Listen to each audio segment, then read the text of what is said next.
আমি সুদীপ্তা, এভি নিউজে আপনাদের সকলকে স্বাগত। প্রথমেই চোখ রাখবো নিউজ হেডলাইন্সে।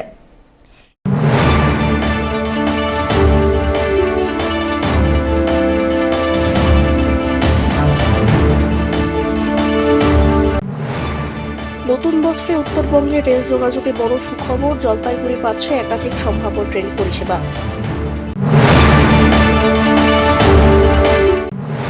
পৌষ পূর্ণিমায় বনদুর্গার পুজোয় মাতলেন বৈকুণ্ঠপুর জঙ্গল এবং সংলগ্ন এলাকার বাসিন্দারা।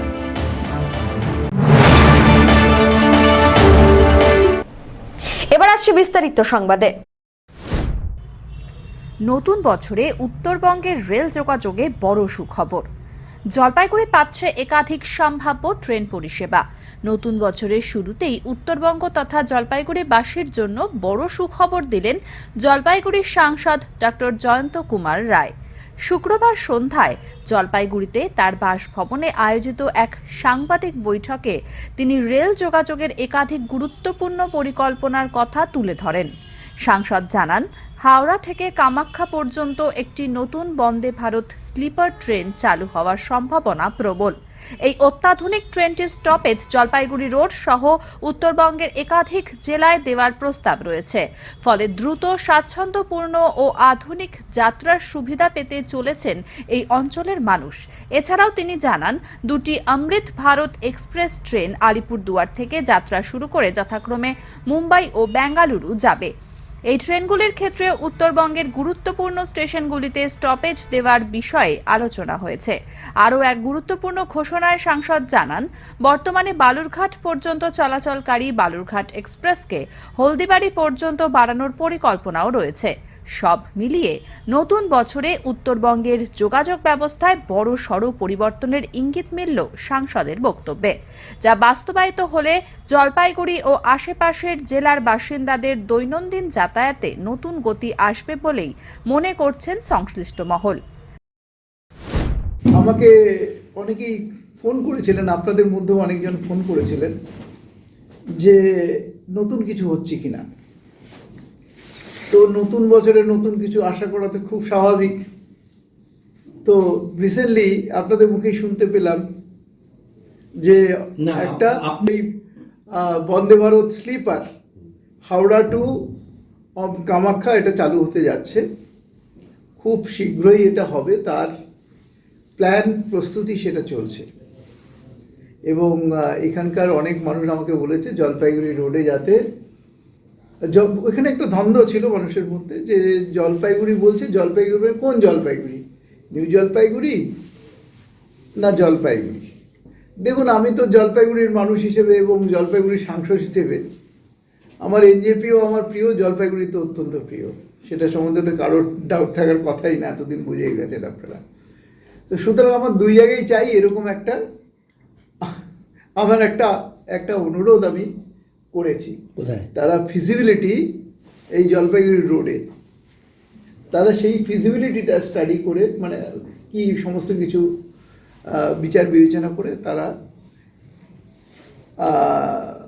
তারা সিদ্ধান্ত নেবে। এবং আমি সবসময় একটু আশাবাদী যে এটা হওয়ার সম্ভাবনা একটা আছে। যে অমৃত ভারত এক্সপ্রেস দুটো, একটা আলিপুরদুয়ার থেকে মুম্বাই অবধি এবং একটা ব্যাঙ্গালোর অবধি, এটাও আমি ডিমান্ড জানিয়েছি। এবং আমি এটা কিন্তু স্টাডি করে যে কোনটা সম্ভব এবং সেটা করা কত তাড়াতাড়ি সম্ভব এবং কোনটা করা সম্ভব, এবং এখানকার যে মানুষের যে ডিমান্ড,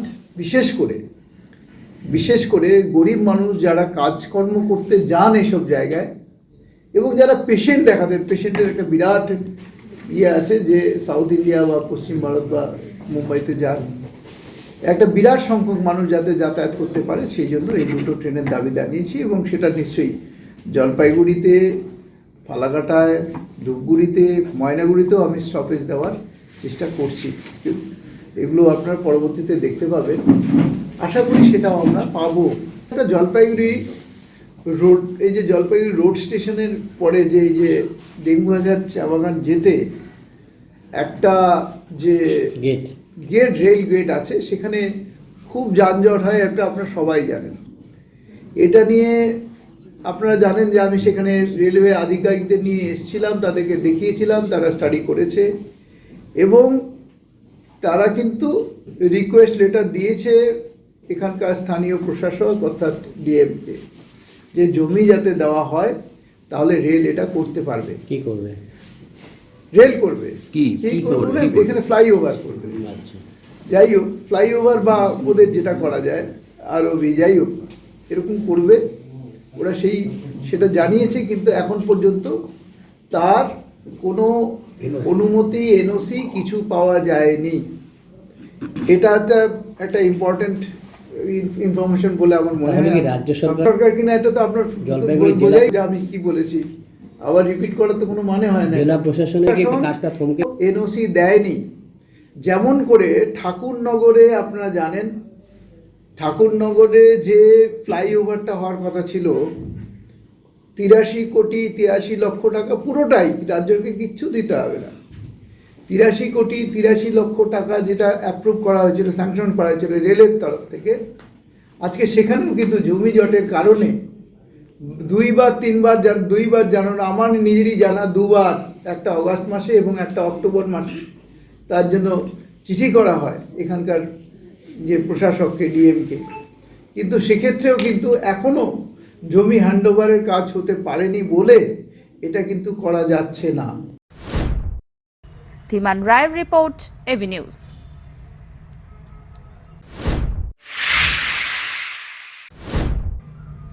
পৌষ পূর্ণিমায় বনদুর্গার পুজোয় মাতলেন জলপাইগুড়ির বৈকুণ্ঠপুর জঙ্গল ও সংলগ্ন এলাকার বাসিন্দারা।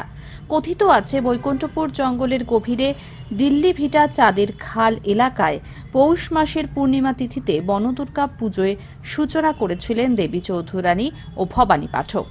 শতাধিক বছর ধরে এই পুজো হয়ে আসছে। রাতে পুজো হলেও বন্যপ্রাণী অধ্যুষিত গভীর জঙ্গলে নিরাপত্তার কথা চিন্তা করে দিনের বেলাতেই দর্শনার্থীদের প্রতিমা দর্শনের অনুমতি দিয়েছেন বন দফতর। রাত থেকেই সজাগ পাহারায় বনকর্মীরা। ভোর থেকে দর্শনার্থীদের ভিড় উপচে পড়ছে। জলপাইগুড়ি, শিলিগুড়ির পাশাপাশি উত্তরবঙ্গের বিভিন্ন প্রান্ত থেকে দর্শনার্থীরা এসেছেন পুজো দেখতে। বিভিন্ন জায়গা থেকে সাধুরাও এসেছেন এই পুজোয়। এই বছর আজকের এই পৌষ পূর্ণিমা রাতে শ্রীসীমা বনদুর্গা পূজার আয়োজন আমরা করেছি বনদুর্গা পূজা কমিটির পক্ষ থেকে। আপনারা দেখতে পাচ্ছেন ভক্তবিন্দু বহু দূর দূর থেকে আসছে এখানে। তো কিছু বিধিনিষেধ আছে এখানে, বন দপ্তরের মাধ্যমে কিছু গাইডলাইন আমাদের করেছে যে সকাল 10টার থেকে দুপুর 3টা পর্যন্ত, মানে আজকে ঢুকতে পারবে ভক্তবিন্দু, মায়ের দর্শন করতে পারবে। এবং আগামীকাল 3 তারিখ সকাল 6টার থেকে দুপুর 3টা পর্যন্ত মন্দিরে প্রবেশ করতে পারেন, পুজো দিতে পারবেন, প্রসাদও নিতে পারবে। এই গাইডলাইন কিছু দিয়েছে। আমাদের যে মেলাটা ভিতরে বসতো, সেই মেলা এবার শিমুলগুড়ি যে মাঠ, সেই মাঠ ও খাড়াবাড়ি ফরেস্টের পাশে ওখানে মেলাটা বসছে। এবং তার সাথে সাথে বড় গাড়ি নিয়ে যারা আসতো তাদের কাছে আমরা অনুরোধ করেছিলাম যে বড় গাড়ি প্রবেশ নিষেধাজ্ঞা জারি করেছে বন দপ্তরের। সেখানে টোটো, মোটরসাইকেল, সাইকেল নিয়ে ভক্তবিন্দু এখানে প্রবেশ করতে পারবেন। আজ রাতে এই পূজাটা আমাদের সারা রাত্রি ধরে পুজো হবে এবং আগামীকাল সকাল থেকে প্রসাদ বিতরণ হবে। সকাল থেকে তো ভক্তদের শুরু হয়েছে, কেমন দেখছেন ভক্তরা? ভক্তবিন্দু বহু দূর দূর থেকে আসে, অনেক জায়গায় আমরা দেখতে পাচ্ছি। হয়তো কালকে আরো ভক্ত যারা মায়ের দর্শন করতে হবে তারা আসবেন এখানে বিভিন্ন জায়গা থেকে। সবাইকে বলবো আপনারা আসুন, মায়ের দর্শন করুন, মায়ের আশীর্বাদ নিন এবং সকাল 6টা থেকে 3টা পর্যন্ত আসার অনুমতি বন দপ্তর দিয়েছে। এইখানে হচ্ছে আমবাড়ি চৌলিবাড়ি থেকে, এটা ভিতরে জঙ্গলের ভিতরে, এটা প্রতি বছর এই মেলাটা হয়। আর এই মেলাটা খুব সুন্দর, মানে লোকজন আসে, অনেক লোক আসে, পুণ্যার্থী আসে। তো এটা কেমন দেখছেন, লোকজন কেমন? এবার আগের বার থেকে এবার লোকজন বেশি। প্রশাসনের কড়াকড়িতে পূজাটা হচ্ছে, খুব ভালো হচ্ছে আর কি। এবার কি দিনে? হ্যাঁ, এবার দিনেই 3টার মধ্যে পূজা, মানে শুরু হবে পূজা রাতে, কিন্তু মানুষের জন্য মানে হচ্ছে যে দিনের বেলাটাই। আপনি কি প্রতি বছরই আসেন? হ্যাঁ, আমি প্রতি বছর আসি। কেমন লাগে? আমার তো খুব ভালো লাগে। এমনি কোন কোন জায়গা থেকে লোকজন আসে কি জানেন? এটা লোকজন আসে মোটামুটি অনেক দূর দূর থেকে আসে, শিলিগুড়ি, জলপাইগুড়ি, ওদিকে বাগডোগরা টাগডোগরা সব জায়গা থেকে লোক আসে। এই জঙ্গলের ভিতরে একটা মন্দির, হ্যাঁ, তো এই আসতেও তো অনেকটা দুর্গম পথে। হ্যাঁ, একটু কষ্ট করে আসতে হয়, কিন্তু মানে কষ্ট না করলে কেষ্ট কি করে পাবে। বিনাকি শিলের রিপোর্ট, এবি নিউজ।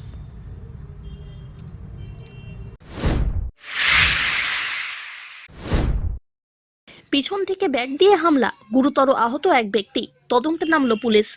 বাড়ি থেকে বাইক নিয়ে কাজে যাওয়ার পথে দুষ্কৃতী দ্বারা আক্রান্ত এক ব্যক্তি, গুরুতর আহত অবস্থায় তাকে উদ্ধার করে চিকিৎসার জন্য নিয়ে যাওয়া হয় শিলিগুড়ি জেলা হাসপাতালে। পরবর্তীতে দুজন মহিলা সমেত 4 জনের বিরুদ্ধে এনজেপি থানায় লিখিত অভিযোগ দায়ের হয়। স্থানীয় সূত্রে খবর, শান্তিপাড়া নিবাসী শিবু সাহানির সঙ্গে গত বৃহস্পতিবার রাত্রে এক প্রতিবেশী মহিলার মধ্যে বিবাদ বাধে।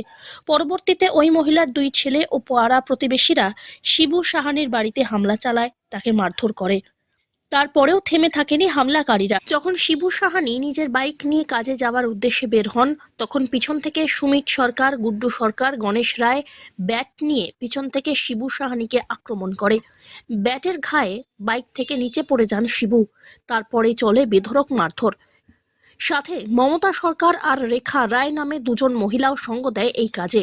স্থানীয়রা ছুটে এসে কোনো ক্রমে শিবুকে প্রাণে বাঁচিয়ে সেখান থেকে উদ্ধার করে হাসপাতালে নিয়ে যান। এই ঘটনার পর গা ঢাকা দিয়েছে অভিযুক্তরা। তাদের খোঁজে তল্লাশি শুরু করেছে পুলিশ। আর ঘটনাটা হচ্ছে কি, কালকে ক্যাচার লাগছে, আমার শাশুড়ির সাথে কথা বলাবলি করছে, বলাতে আমার বরকে হট করে একটা থাপড় মারছে, মহিলা মানুষ হয়ে। তা থাপড় মারাতে আমার পাড়ার লোক তা আমাদের ওর বাবা বলছে, বৌদি তুমি আমাকে কেন মারলা? মারার পর বলার সঙ্গে সঙ্গে আবার ধরে মারতে গেছে। মারার পরে তারপরে আমাকে ডাকতেছে যে সঙ্গীতা করে। তা আমি বললাম কি যে দেখো দিদি, যা হচ্ছে হচ্ছে, ও করছে, ওর নয় দোষ আছে, মারলাম। তারপরে আমি ছাড়ে দিলাম যে থাক। আমি বাড়িতে ঢোকার পরে ওনার 2 ছেলেকে নিয়ে এসে পাড়ার পাশের বাড়ির দুজন আইসে লাঠি নিয়ে আসছে, মারবে, ঘরের থেকে টাইনে বার করতেছে। তাও আমরা কিছু বলিনি যে থাকা পাশাপাশি আসি, কালকে রাত পহলে দেখা দেখি হবে, আমরা আর কিছু বলিনি। বললে রাত পার হয়ে গেল। পার হওয়ার পরে আজকে সকালে রাতে মারছে। তারপরে সকালে ওকে রুটি টুটি বানাই দিলাম, চাটা খায় ও বাড়ায় গেল, আমি ঘরে চা খাচ্ছি। আর ও হলো গাড়ি নিয়ে বাড়াইছে, ওর পিছনে একজন ছিল, ও বাড়ায় চলে যাচ্ছে, হট করে বাস দিয়ে ওই বাটাম দিয়ে ব্যাটের মতো একটা আছে, ওইটা দিয়ে হট করে মাথায় মারে দিছে। মারায় দেওয়ার পরে 2 জনে পড়ে গেছে। পড়ে যাওয়ার পরে তারপরে আমাকে বাঁচা করে যখন চিল্লালেন, তখন আমি চাটা ফালাই দিয়ে রাস্তার মধ্যে ফালাই দিয়ে আমি দৌড়ে আমার বরকে ধরতে ধরতে আমাকেও আমাকে ফালাই দিয়ে বুকে টুকে এই যে এখানে হাতে মারছে, বুকে মারছে। মারার পরে তারপরে তো আমার বরকে তো ডাক্তারের কাছে নিয়ে গেলাম, নিয়ে যাই যে কি অবস্থা আছে এখন? এখন তো খুবই খারাপ আছে। ডাক্তার বললো যে ইসে করো, যদি এই ব্যথা যদি না করে এক্সরে করতে বলছে। এমনি মার সাথে ঝগড়া হয়েছিল, তো ওর বউ ছিল, বউ এসে আগে থাপ্পড় মারে দিছে, এই যে বাবাকে থাপ্পড় মারে দিছে, আর রাগে ছিল, বাবা মারে দিছে। এখন কি হচ্ছে, পুরো ফ্যামিলি নিয়ে আসে আমাদের বাড়িতে, বাড়িতে এসে সবাইকে মারতে। কালকে ঝামেলা মিটে গেল, আজকে সকালে আবার কাজে যাচ্ছে, তখন আবার বাটাম দিয়ে মারছে, রানিং বাইক নিয়ে মারছে। কারা মারছে? 3টা ছেলে। কারা এরা? কারা? নাম গুড্ডু, সুমির, গণেশ, রেখা। ওরা কি পাড়াতে দাদাগিরি করে নাকি এমনি? হ্যাঁ, দাদাগিরি করে, এমনি বেশি অল্প দাদাগিরি প্রধান হিসেবে ছিল। থানায় ফের করছে, মাথার মধ্যে বাটাম দিয়ে মেরেছে, বাইক নিয়ে রানিং এ পড়ে যায়, পুরো রক্তই রক্ত। অমিত বণিকের রিপোর্ট।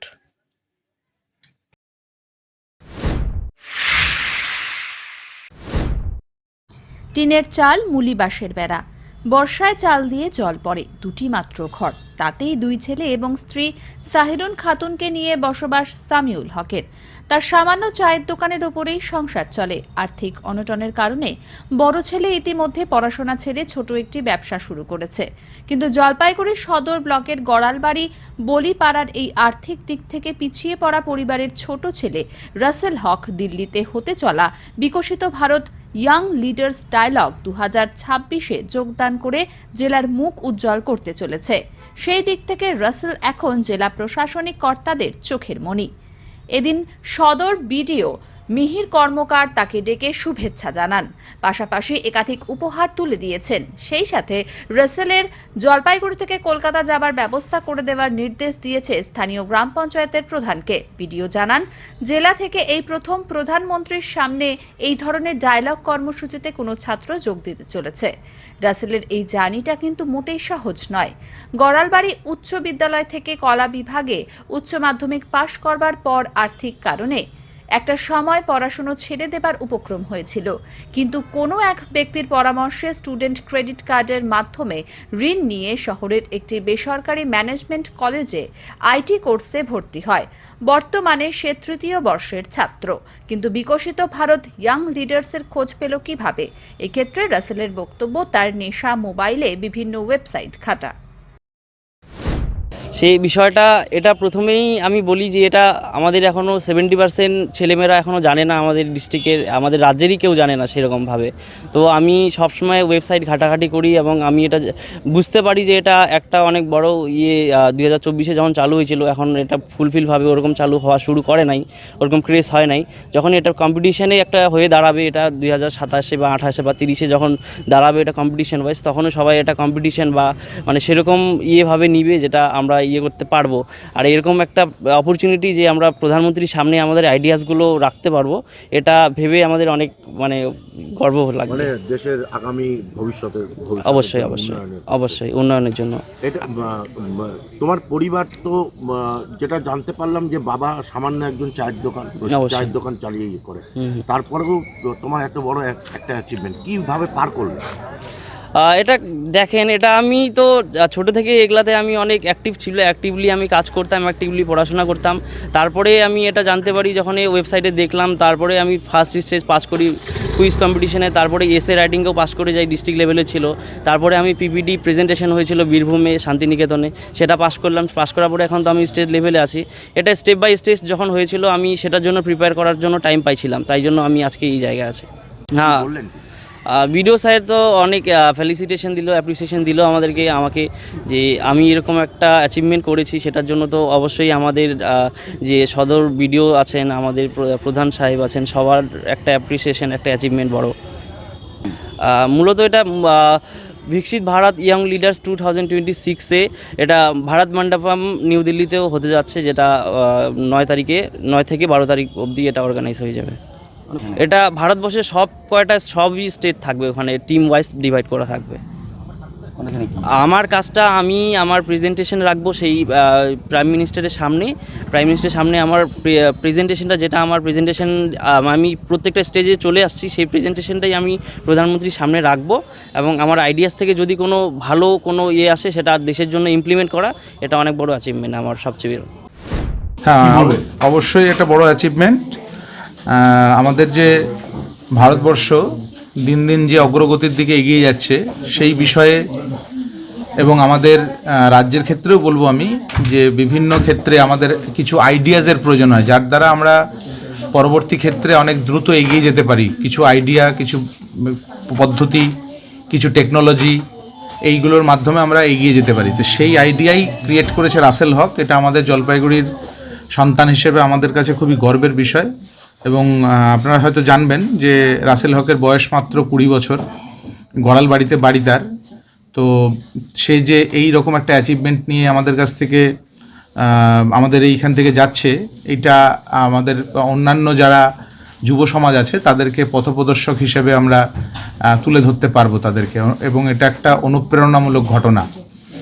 এইরকম একটা গরিবের সন্তান এইভাবে একটা এরকম ধরনের অ্যাচিভমেন্ট নিয়ে আমাদের মাননীয় প্রধানমন্ত্রীর কাছে যাবেন, এইটা আমাদের কাছে খুবই গর্বের বিষয়। এবং আমি ওর সার্বিক সাফল্য কামনা করি এবং অন্যান্য যুব সমাজকে আমরা অনুরোধ জানাই যে আপনারাও এরকম ধরনের চেষ্টা করুন। ও যেমন এই যে ঘটনাটা হচ্ছে, এরকম ধরনের একটা কম্পিটিশন হচ্ছে, এই খবরটাও রাখাও আমাদের যুব সমাজের একটা কাজ। সব কম্পিটিশনে আমরা জিততে পারি না, কিন্তু এই কম্পিটিশনে অংশগ্রহণ করাও একটা বড় ব্যাপার। তাতে কি হয়, পরবর্তী কম্পিটিশনের জন্য আমি প্রস্তুত হতে পারি নিজে। তো আমি সব যারা এরকম যুবক যারা আছেন, আপনারা যুবক যুবতীরা, তারা সকলে এইরকম ধরনের খোঁজ খবর রাখুন এবং এইরকমভাবে আমাদের যে পরবর্তী প্রজন্ম, সেই প্রজন্মকে এগিয়ে নিয়ে যাওয়ার চিন্তাভাবনা করুন। ধীমান রায়ের রিপোর্ট, এভি নিউজ।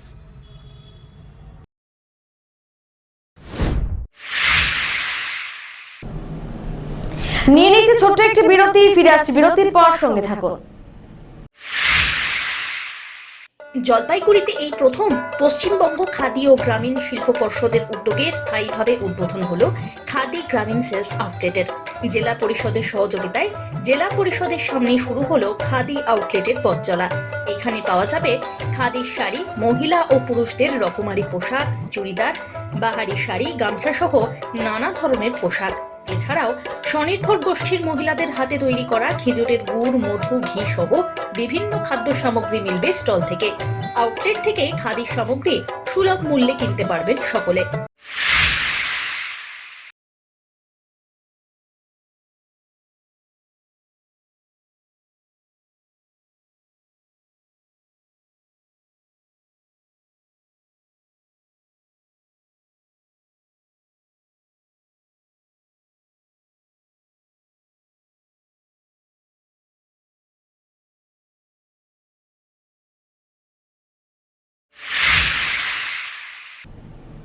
ফিরে এলাম বিরতির পর। ঘন কুয়াশার চাদরে মোড়া গোটা জলপাইগুড়ি জেলা। কনকনে শীত, ঠান্ডায় জবুথবু জেলাবাসী। জলপাইগুড়ির সর্বনিম্ন তাপমাত্রা 10 ডিগ্রির আশেপাশে ঘোরাফেরা করছে। কুয়াশার কারণে দৃশ্যমানতা কম থাকায় আলো জ্বালিয়ে গাড়ি চলাচল করছে। 2026 নতুন বছরের প্রথম শনিবার, আগামীকাল রবিবার, তাই পিকনিকের আমেজ জেলা জুড়ে। এই আবহাওয়ায় পিকনিকের আমেজ, অপরদিকে পর্যটকের ঢল নামতে শুরু করেছে জেলার বিভিন্ন প্রান্তে। অমিত বণিকের রিপোর্ট।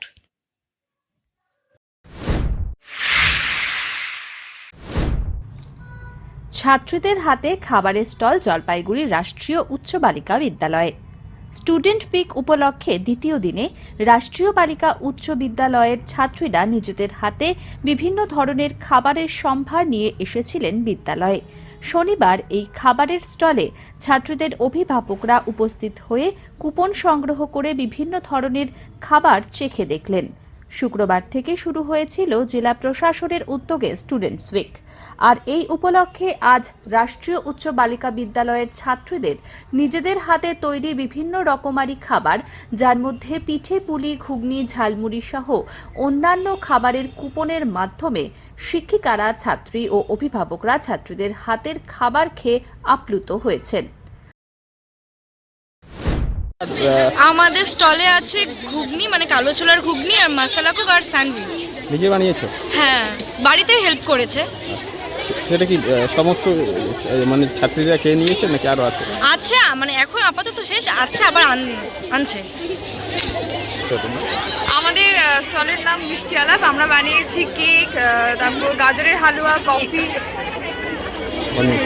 সব শেষ? চলছে এখনো, কেক কয়েকটা শেষ হয়ে গেছে, আরো এখন আনা হচ্ছে, আরো কফি ঢুকছে, আরো আনা হচ্ছে। আরো আনবা? কেমন টেস্ট? হ্যাঁ, কি খেলে? হ্যাঁ, কেক স্বাদ হয়েছে? স্বাদ সব খাদ্য ওরাই বানিয়েছে, পরিবার থেকে সহযোগিতা নিশ্চয়ই পেয়েছে, কিন্তু আমার যেটুকু রিভিউ আমি পেলাম যে প্রত্যন্ত সুন্দর, সুস্বাদু হয়েছে এবং সম্পূর্ণ হেলথ অ্যান্ড হাইজিন মেনটেন করে এটা হয়েছে, এবং তা বিভিন্ন জায়গায় আপনি ছবি ক্যামেরা ঘোরালে দেখতে পাবেন। ফলে বিষয়টা খুব আনন্দদায়ক যে আমাদের ছাত্রীদের মধ্যে রান্ধন প্রণালী বিষয়েও যে এত জ্ঞান, এটা আমার সত্যিই জানা ছিল না। আমি দারুণ খুশি, আমরা দারুণ খুশি। আজকে আমাদের ছাত্র সপ্তাহ উদযাপন উপলক্ষে অভিভাবক মিটিং ছিল, ওনাদেরকেও অনুরোধ করেছি যে ওনারা যেন এখানে খাবার দাবার খান এবং কিনে নিয়ে যান প্রিয়জনের জন্য। সেই হিসেবে আমাদের খাদ্য মেলা খুব ভালো চলছে। অনেক খাদ্য শেষ হয়ে গেছে, আবার বাড়ির থেকে আসছে। একদিনই? আজকে একদিনই। অমিত বণিকের রিপোর্ট, এভি নিউজ।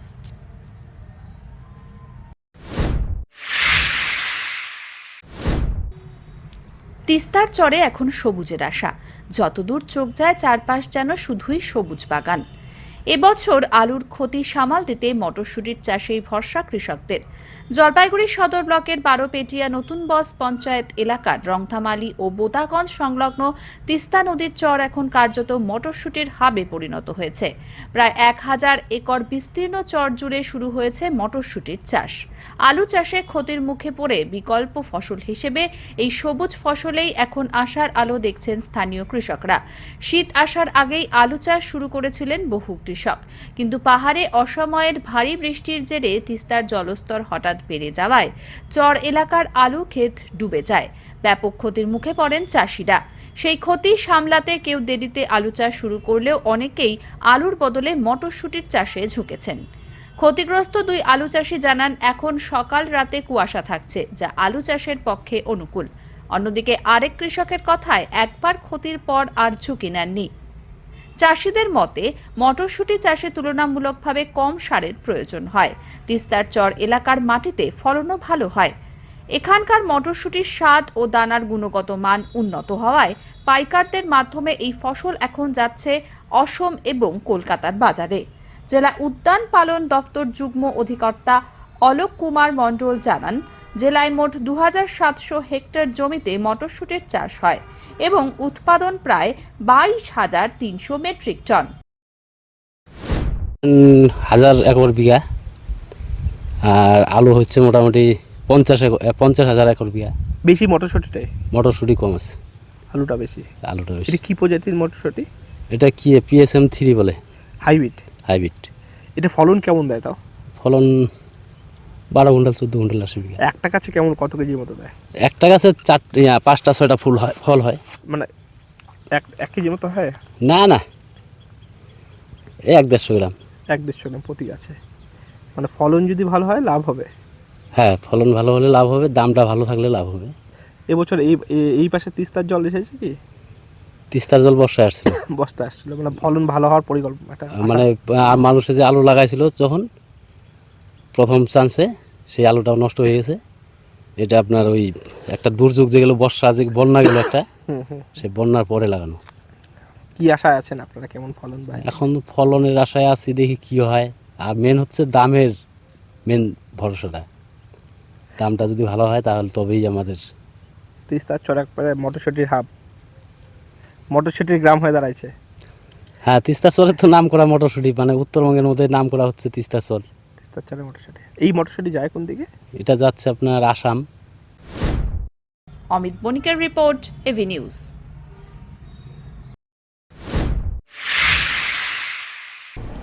শেষ করবার আগে নিউজ হেডলাইন্স আরো একবার।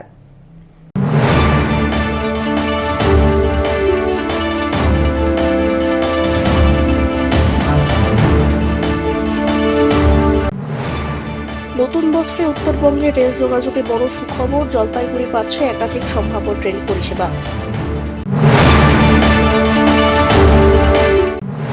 পৌষ পূর্ণিমায় বনদুর্গার পুজোয় মাতলেন বৈকুণ্ঠপুর জঙ্গল এবং সংলগ্ন এলাকার বাসিন্দারা।